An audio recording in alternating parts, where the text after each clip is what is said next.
But today, I can tell you, we work on a host of issues. But today, ladies and gentlemen, there are very few of these issues that are important to this organization, important to the industry of agriculture, important to this nation as passing immigration reform through Congress. We certainly, as an organization, our farmers, our membership, we recognize the important contributions that the immigrant community makes not only to the economic health of our state and nation, but to the cultural diversity of this state and nation.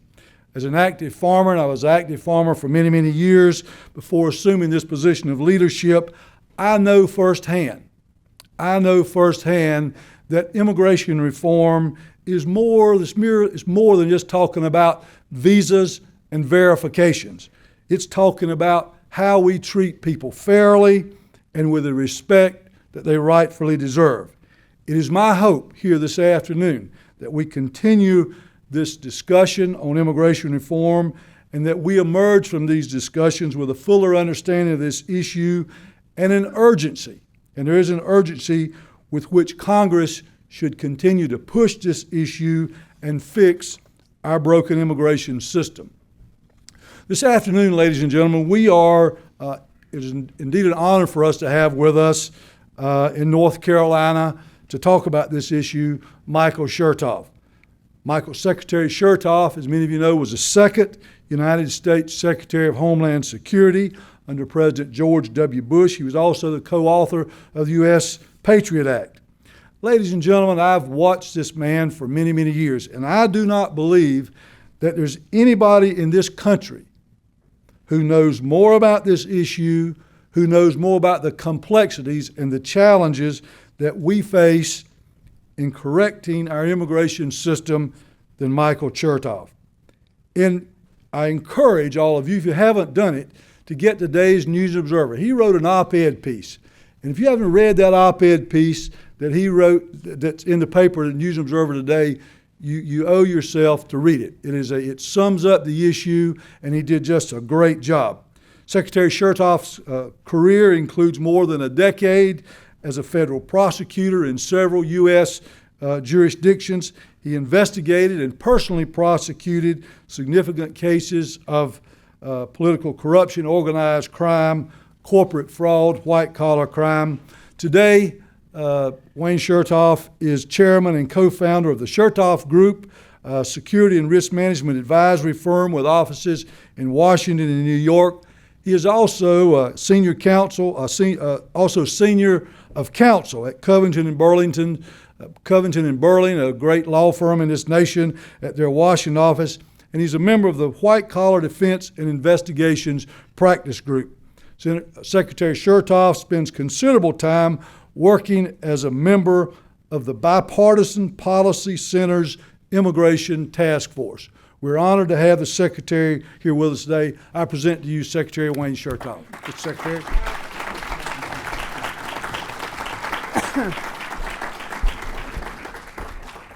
Larry, thanks a lot for that introduction and for bringing everybody together in this really lovely facility here. And thanks to all of you for coming out on a really beautiful day here in North Carolina.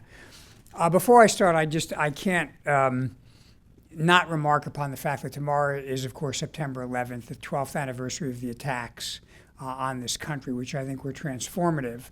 And I know we'll all reflect seriously on this tomorrow at various points in the day. To me, it reminds me of the fact that whatever the internal conflict and argumentation, and even sometimes a little bit of bad blood that bubbles up in Washington and in various parts of the country, in the end, we are all Americans. And when we're attacked as Americans. We're not attacked as Republicans or Democrats. And it's important sometimes, I think, to think about that when we keep these issues in perspective, particularly now at a very challenging time in our nation's political system. Now, I was looking at the logo here for Bibles, Badges, and Business, and I thought I'm really well suited to talk here because I have a Bible, I used to carry a badge, and I'm in business, so I kind of hit all three. What I'd like to do is talk for maybe about 15 minutes and then take some questions. And I want to be very practical and direct about immigration reform and why I think we're long overdue and maybe at the right moment to make this thing happen. Now, there's a threshold question I have to ask. If you believe that the current immigration system really works well, then there's no need for reform. And so I'm going to ask for a show of hands. How many here think it really works well and want to keep it the way it is? I'm probably preaching to the choir here a little bit, but actually I think if you ask that question to most Americans, you get pretty much the same reaction. Hardly anybody thinks it works well. And I think that's the first step to acknowledging we need reform, that we have to change what we have. And let me talk a little bit about the things that don't work well, because I think when you see those, you begin to understand where the solution lies. First, and I come at this, as Larry said, from a law enforcement background, the current system actually makes it very hard to manage security at the border. Because we have a dysfunctional system, which doesn't have a legal and appropriate channel to bring people in to do work, individuals who would be perfectly happy to do nothing more than work hard, earn a paycheck, and feed their families are now pursuing that dream by breaking the law, by crossing illegally. And what that's doing is it's putting a lot of stress on our border security agents, on our law enforcement agencies in various cities, on our ICE agents, all of whom are spending time tracking down people who want to be housekeepers and gardeners and not people who are coming in to be drug dealers and human traffickers. So from an enforcement standpoint, where you want to focus on the people who are a threat, the current system allows people who are dangerous to simply hide in the flow of the larger migration. It not only puts a lot of stress and distraction upon our law enforcement people, but if you haven't noticed lately, we have a budget crisis, and it's going to cost more and more money to deal with these types of problems. And without having a good solution, that's going to be less money for the kind of enforcement that we really need to support. Second element of what doesn't work, and this is not an exhaustive list. Now, we're here in a state well known for its farming. I'm going to tell you that we are having enormous difficulty filling farm jobs without using illegal migrants. The current system simply does not provide a channel for legal workers in agriculture. It's a problem here. It's a problem in California. It's a problem throughout the country. And if we don't pick those apples or those tomatoes or harvest the crops, one of two things is going to happen. Either we're not going to grow them, we're not going to have them to eat, or they're going to get grown in Mexico and imported here. So if you worry about exporting jobs, a great way to export jobs is to make sure we don't have enough workers in the U.S. Third element of this dysfunctional system. We encourage people from all over the world to come to the United States and educate themselves. Many of them get advanced degrees. They come from Asia, they come from South America, they come from Africa. And when they get these advanced degrees in the so-called STEM topics, science, technology, engineering, and math, we then say, goodbye, you can't stay here anymore and work, go back home. That's another great job exporting technique. We've educated them, we've trained them. They're capable not only of employing themselves, but actually creating jobs for others because they become entrepreneurs, they become critical parts of our technology sector, and that grows the economy. And instead, we send them back to other parts of the world who are more than happy to welcome them back.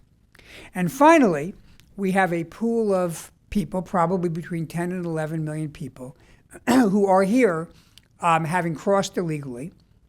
They're not properly documented, and they're not about to leave because many of them have put down roots and have come from places that are worse than even the meanest type of existence you can have in this country. And as a matter of fairness, as a matter of avoiding creating areas where people can be exploited by criminals or by people who are trying to take advantage of them economically, and as a matter of simple human decency, this is not a sustainable situation. And it causes difficulty for the local law enforcement people. It puts a strain on the human services folks. It puts a strain on our hospitals and emergency rooms. So these are all good reasons why we have to change the system. So what is the thought about what we can do? Well, I got involved in this in 2005, obviously, I was Secretary of Homeland Security, and a big part of my job was border security and immigration.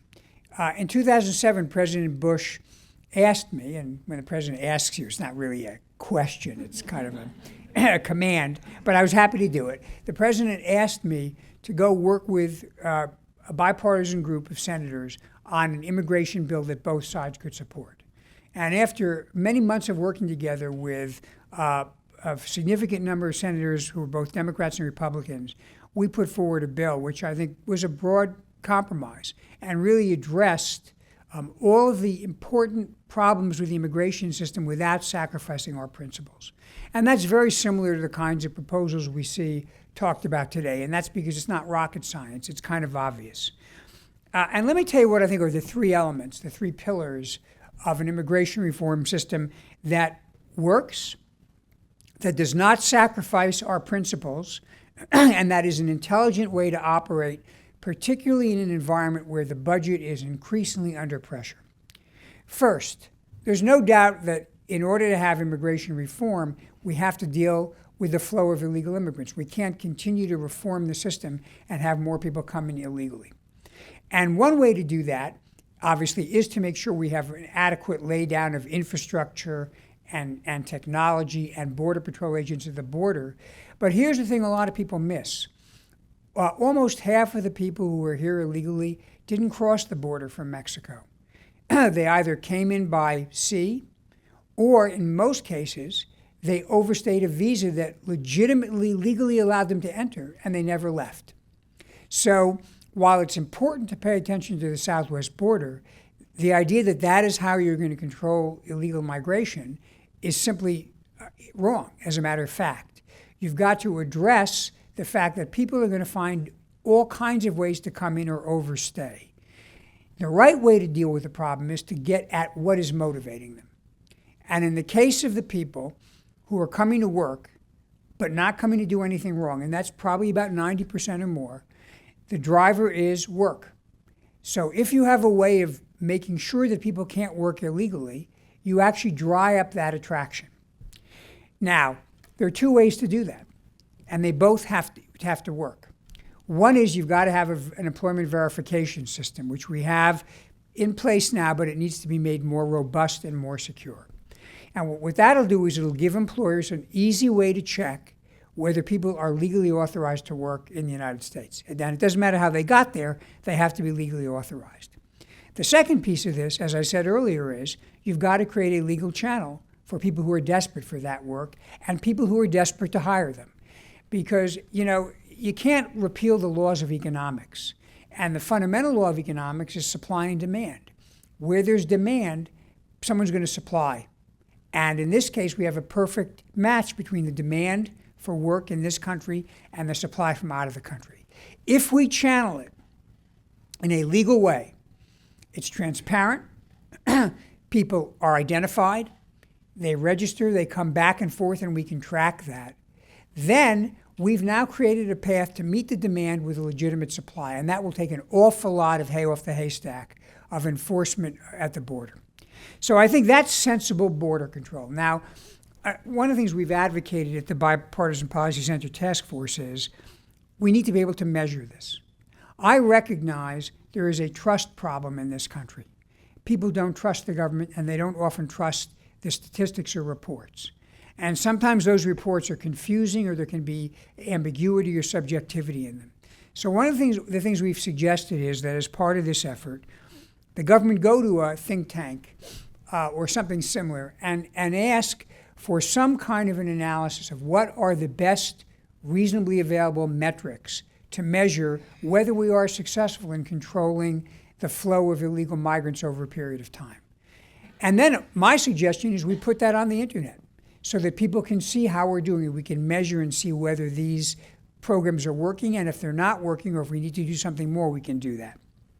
So that's one part of what I think we need to do, border control. And I'm hard-pressed to see why anyone would object to that as a matter of common sense or principle. Here's the second part. We need to deal with the need for workers for the sake of our American economy. We have highly skilled people who want to come to this country. Some of them are entrepreneurs. some want to work for entrepreneurs. If you go to Silicon Valley, you'll see a remarkable number of foreign-born people who have founded companies like Google or similar types of groups. Thanks. And those people, again, are not taking jobs. They are creating jobs. The people who started Google or other firms like that built enormous enterprises that have employed a lot of people. But in order to be able to harness that energy and compete effectively in the globe for the best and brightest, we've got to open up a reasonable path. We've got to increase the number of visas that are available. We've got to increase the number of green cards that are available for students from overseas who get PhDs, particularly in necessary fields in this country. But it's not just highly skilled workers. We also need lesser skilled workers. And this is a proposal that does sometimes hit a certain amount of resistance because of the concern this is taking American jobs at a time of over 7% unemployment. So let's be candid and factual. The jobs we are talking about filling here, while necessary, are difficult, even unpleasant, not particularly high paying, certainly not glamorous, and they're not jobs that Americans are clamoring to do. Whether it's picking lettuce or cleaning hotel rooms or cleaning dishes in restaurants. My kids, left high school not too long ago, and I don't remember any single father saying to their high school graduate, I really want you to be a lettuce picker when you grow up. I really want you to be a dishwasher when you grow up. The fact of the matter is Americans tend not to gravitate to jobs like that, and if they take them for a brief period, they're looking to get out. The American Enterprise Institute did a study they recently released. Most of the jobs of that kind are being performed by immigrants, legal and illegal. That's partly because they don't necessarily have the language skills and education to compete for other things, and their children will, by the way. The next generation will do better, but also because they're geographically constricted in terms of where they can go, and their skills don't really allow a broad range of jobs. So this is a perfect opportunity to match jobs that need to be filled with people who want to fill them. And, I used to have this discussion with people out in California about, again, whether it was tomatoes or lettuce or other kinds of crops in the field. If they couldn't get those crops picked, what was going to happen was they weren't going to be able to hire, college graduates to come out and do that. Those crops were going to be planted in Mexico, and we were going to be importing that food. And it's hard for me to see what the value of that is. So I think that's the second part of this, a practical program where we raise the caps on visas for highly educated people, where we create an opportunity for people to come in and work lesser skilled jobs, and where we also create, particularly for small businesses, an opportunity to hire people outside the cap in a less bureaucratic way, which helps some of these small businesses grow and become vibrant, and again creates more job opportunities in a fair way for people who want to come in from other countries. And finally, the issue of people who are here illegally. And this, in 2007, was, I think, the big debate. As I said earlier, these people are not going to self-deport. But they are people who are, to a greater or less degree, woven into the fabric of our communities. So the question is, how do you treat them fairly and humanely, but how do you not reward wrongdoing? And I accept the principle. I mean, I was a judge. I was a person in law enforcement. I do believe the law has to be vindicated. But I think there's a way to square being humane and being law-abiding. And it's simply this. Have a program along the lines of what's being suggested now, where those who have entered the country illegally and stayed illegally, but have not otherwise violated the law, are allowed to get a temporary status that allows them to work and live here without being disturbed. By the way, we do this for a small category of people who are here in an undocumented way through something called temporary protected status. That is, when you have people like from El Salvador who are here without authority, but there was a disaster back at home, they can't really be deported. They're actually allowed to stay and work on a temporary basis, and it's renewed every few years, and that works perfectly well. So we could use that principle and expand it for anybody who had not violated the law in some other way. Then what we could do, in addition to making that renewable, which would bring them out of the shadows, prevent them from being exploited, and by the way, that would mean that they get paid minimum wage at least, which raises wage levels for Americans as well as non-Americans. What we could then do is ultimately offer them the opportunity to become citizens on the same terms and conditions as those who come legally, except that they'd have to wait at the back of the line until everybody who was legally waiting before them had processed through the system. And I want to unpack that for a minute. Part of what that means is they probably have to pay a penalty, both in terms of making sure their back taxes are paid, but also to acknowledge the fact that they did violate the law, and there should be a small fine or a penalty that is a recognition of that. Second, we're not talking about a special path to citizenship. We're simply saying that having broken the law once, if you clean your act up, and if you're willing to pay a penalty, you shouldn't be forever barred from being a citizen. It shouldn't be a permanent punishment. You take your punishment, and then you're able to get to the back of the line and work through like everybody else. This might mean we have to expand the categories of people who can get visas to become green card holders and citizens, and that would be a good thing because we've got many people who are waiting to do that. But particularly to the point of whether we would be vindicating the rule of law, this would be very consistent with the rule of law.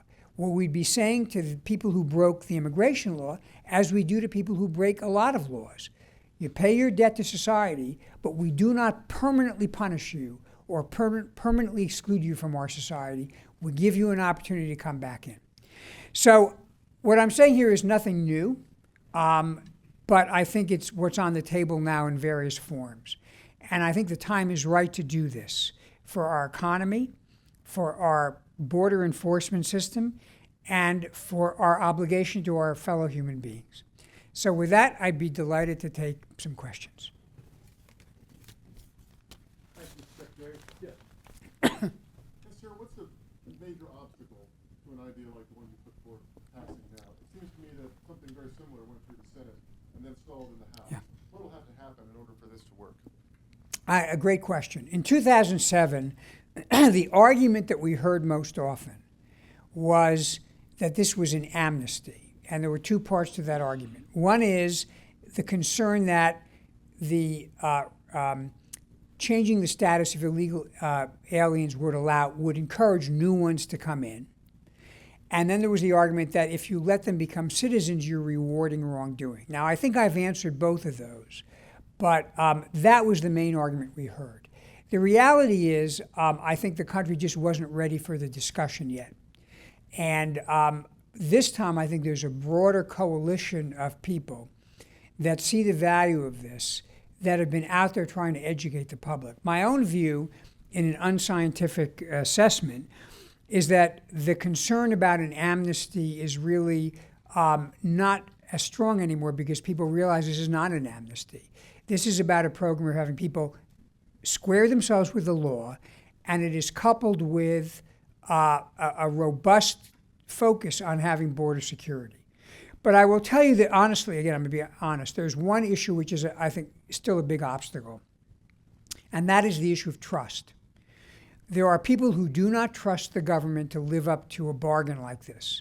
What they're worried about is that this will pass and that then there'll be a decision made not to honor part of the bargain, like grant, for example, to not enforce the rules at the border or not enforce the rules with respect to temporary workers. So we need to find a way not just to write the law, but to get restore a measure of trust across all the branches of government so that people believe that if the law is passed, it actually will be implemented and executed the way it's written. Some of that's in the drafting, but some of it requires, I think, some pretty explicit conversation about promises to the American people that the law will be enforced the way it's written. Yes. How is the situation right now with Syria affecting all of this all of this discussion about immigration? Well, that's the second obstacle we face, which is the calendar. You have a session, it's just begun in Congress, going to go through the fall. We have on the table already the debt ceiling has to be increased again, and the budget has to be passed, or at least a continuing resolution to keep the government moving. The Syria thing has now become a congressional issue. Now, it may be the latest twist and turn with the Russian proposal will push this down the schedule somewhat, and Congress will wait to get into this. But there's no doubt that the scheduling will be a challenge, and my own view is we're unlikely to see immigration reform move until after the budget and debt issues are addressed in October. The other danger is this, that in the course of addressing these issues, so much bad blood is generated that the ability to work together and that trust erodes. Now, there's a possibility that the other thing will happen, that as people work through these other problems, it'll actually build some confidence up that you can work together, and that momentum will be a positive thing. But I think most of all, the public has got to send a message to members of Congress that they're being paid to accomplish things. That doesn't mean you get everything you want and the other guy doesn't get anything. I'm in business, a lot of you are all in business. I never met a successful businessman who approached a transaction or a negotiation with the idea, I have to get every single thing I want and you get nothing. That guy's in bankruptcy court. The people who are successful understand it's about getting as much of what you need as you can get, but also recognizing the other person has to get something out of the transaction as well. Yes, right here, Fred.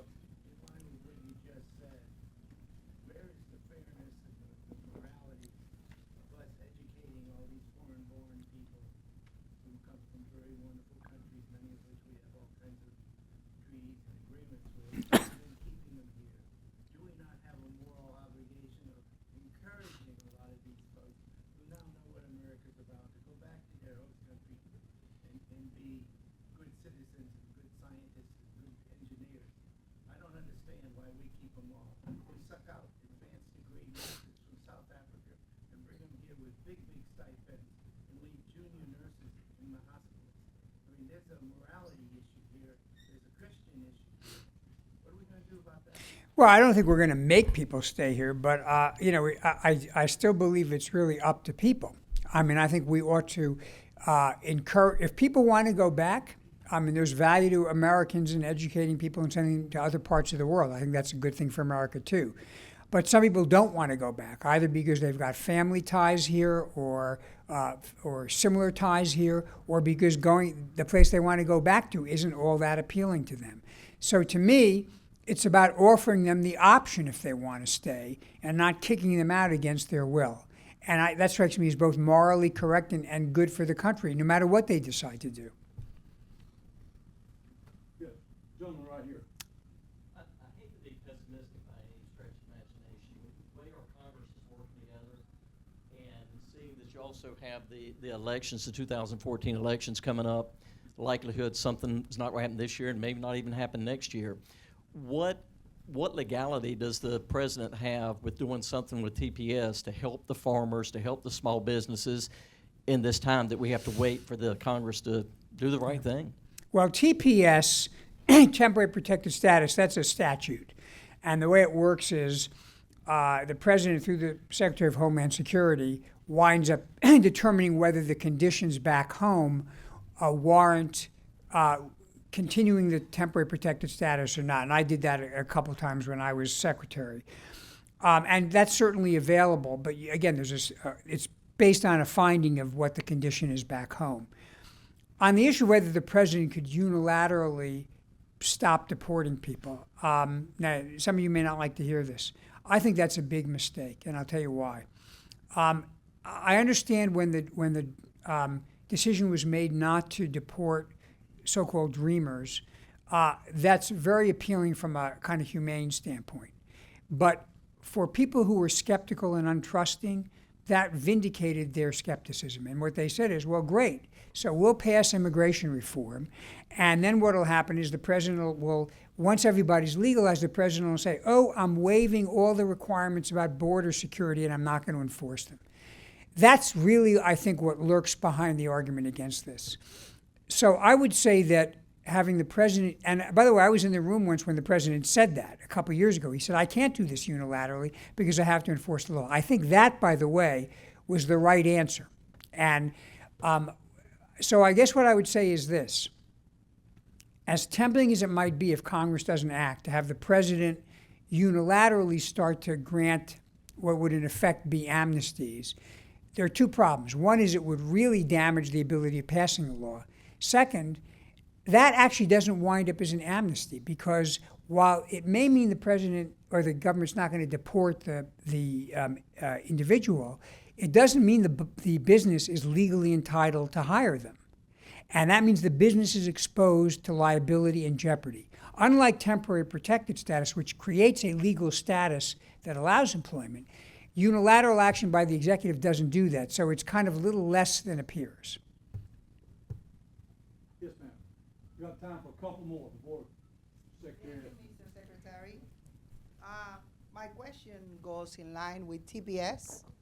And I know we have different countries that have TPS, but in the Latin American countries, Honduras, El Salvador, and Nicaragua, Honduras and Nicaragua have been under the TPS for almost 13 years. El Salvador, 11 years. And you were saying that the people, if in case we have an immigration reform, they're going to be treated just like the TPS. How long would you say they'd be waiting in line to get to citizenship? Well, the estimates based on the Senate bill, I think they were estimating it probably about 10 years till you could get a green card. And then there's a further 3 years if you qualify for citizenship. And the reason they say 10 years is because they figure that would be the backlog, the time to work through the backlog of people who are waiting outside the country and would have to work through. Now, you could shrink that a little bit if you opened up the aperture on visas somewhat. And that's a matter of degree. What I will say is this. I think, and I don't underestimate the fact that some people want to become citizens. And I don't think that should be foreclosed. But I think for many, whether or not they eventually want to become citizens, they'd be very happy just not to have to worry about getting arrested or being exploited by a landlord or being exploited by an employer or being victimized by a criminal without the ability to have recourse to law. So this is what I mean a little bit by a compromise. I think that a lot of people would bridle at the idea that coming here illegally gives you a jump on those who stayed outside. But as long as you're not doing that, I think giving people a respite and status that allows them to live and work and even travel back and forth home would be a big step forward for what their current situation is. One more question. We'll get this one right here. Yes. Yes, thank you so much. I think the proposal is excellent, and it will benefit both the immigrant and also our country. My question is on the back end of what Maudia said or asked, is that what will be the time frame of eligibility for these immigrants? Because in the past they have made proposals, and some of them have passed, where people that they weren't allowed to go through this process because maybe one day, even hours sometimes. So what I know you didn't have the time to explain all the mechanics of the system and how things are going to work, but what is going to be the time frame where people are going to be eligible to apply for this proposal if it goes through? Well, again, this is, the details are very much in flux. I think you'll see two elements to this. One will be that there'll be a cutoff date before which you have to have been in the country to be eligible. That's because if they were to pass the bill tomorrow, they don't want to have a bunch of people try to get in order to take advantage of it. I think they were talking about 2011 maybe as the cutoff. The second would be how long they would give people to enroll. And there'd probably be a period of months where there'd be an enrollment process, which would be probably done all over the country, and you'd have to fund and set up enrollment centers where people would come, give their fingerprints, have their backgrounds checked, and things of that sort. But I think all of these are details that are going to be worked out. Let me leave you with one final thought about this. We're all a nation of immigrants, as is true for virtually everybody, except those who have Native American ancestry.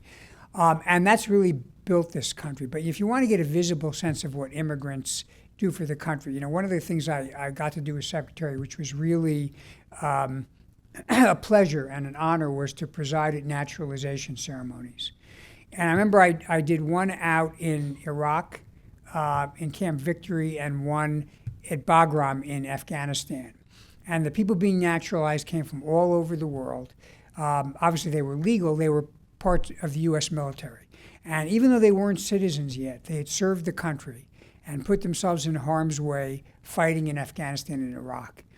And to see those people raise their hand and take the oath of American citizenship, these are people who chose to be American citizens, and they earned American citizenship. And I got to tell you, that is a really touching experience. It humbles you and it makes you understand the greatest strength of this country is the people who come here. The fact that people choose to come here. I don't think a lot of people are choosing to go to Russia right now in order to immigrate. And that tells you a lot about the strength of this country. And it's something we ought to, in a legal way, foster and encourage and celebrate. So thanks very much for your interest and your commitment, and let's keep pitching in there.